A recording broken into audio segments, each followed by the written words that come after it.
For you, I see these past couple of weeks you've really just come out of your shell. And you said last week, you were going through some mental things. When did you kind of turn around in yourself, and what have you learned about yourself in this time? That's a good question. I would probably say since the Marquette game, just did like a whole kind of regathering, just things I thought weren't working for me, just kind of a reset. Met with coaches, strengthening coaches, trainers, just to get everything locked in and like mental stuff and like little issues I had bothering me or thought that was affecting me. Made sure I got that taken care of. Been working hard to like try and stay consistent. It's not easy, with everything going on and just especially with injuries and stuff. But just doing my best to stay consistent on little things that I could take care of, and I feel like that made a difference. And that's something I'll continue to keep working on and growing so that I can be the best help for my team, especially with everything that's going on. Any other questions for the players? Emily. Nice also for you, just a career high tonight by quite a bit. Were you kind of aware of the flow that you were in on the court? Just what was feeling good today? I would say yes and no. I wasn't aware until after the game when they told me, but obviously running the floor, getting those quick post-ups, those feeds from Aaliyah and the other guards, that was good, just transition, getting into that flow. But just working on the things that coaches tell me that they need from us, especially the post players, getting the rebounds, running the floor, hitting the post hard and everything like that, and just being physical. So I try to work on that. Coach doesn't like when I fade away. I had one fade away in there. But just trying to focus on stuff that they need from me, and I feel like that helped today. So Marvin? This question's for Paige. Paige, your dribble drive penetration is crazy, but how is it more rewarding for you when you get Aaliyah and Ice Brady in the game early, started early? It's huge, especially, our starting lineup's smaller than a lot of what other teams put out there. So to have Aaliyah and Ice be aggressive to start the game sets the tone for the rest of us. And them just being aggressive on the boards. Obviously losing Aubrey hurts, so different people are going to have to step up, especially on the rebounding front. Aubrey was huge in that aspect. So for them to start Aaliyah and Ice to set the tone, and us to do everything we can to help them inside, and help them in the rebounding, help them defensively, and make sure, because we don't want them in foul trouble, so to help them as much as we can, I think is huge. Paige, do you feel a growth in women's basketball in the last year or two?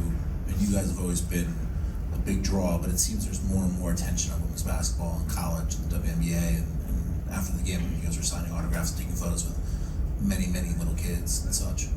Yeah, I definitely feel the growth.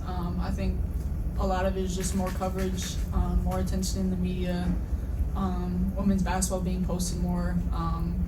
So I feel like the visibility has helped a lot. I think women's basketball has always been great, but it's just more people tuning in, paying attention, giving us the respect we deserve.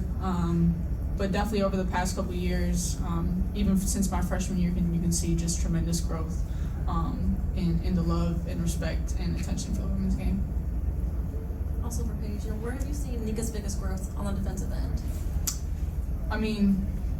Nika's a two-time Defensive Player of the Year in the Big East, so she's always been great. But just her always embracing that role, whoever it is on any given night, it could be a 5 and she would want to do it. So just her mentality and her knowing that the defensive stopper is her role and embracing that. She held one of the Big East leading scorers in Unique Drake today to just 4 points, and that's what she does every day of practice. We see her do that with the practice players, and just setting the tone for us defensively. She's always been that for us, but just her continuing to grow in that, even getting smarter with how much she has to defend and the players that she has to defend. But she's been great. She's always been great, and just continue to embrace that and be Nika Mio on the defensive end is what we need. To both Paige and Ice, what's your guys' mentality going into the next game you have? I would say I would definitely say we're in the flow right now, and that's just the way we prepare and the way we lock in before the game and practice, everything leading up. So just making sure that we're focused on that, and yeah, no let-ups and anything, even though we're missing on some people, but just doing the best with what we have and making sure that we're come ready no matter who we're playing, whether it's ranked team, not ranked team, always bringing the same energy and preparing the same way for every team. Emily. Paige, you were super accurate tonight. You took fewer shots than you have the last couple of games. Was anything different about like your shot selection tonight, or was it just kind of easier to distribute? I think it varies. What? You got all day here? It varies from game to game. I felt like I started off aggressive, then everybody else got involved. I think everybody shot probably over 50% today, so I think just a lot of shots were dropping for everyone. Just getting everyone involved, making the right play, shooting when I'm supposed to, passing when I'm supposed to. So it was just sort of a balance. It doesn't really dictate like before games, just kind of what the game brings. But I would say we did a really good job of getting everybody involved today, and everybody ate today.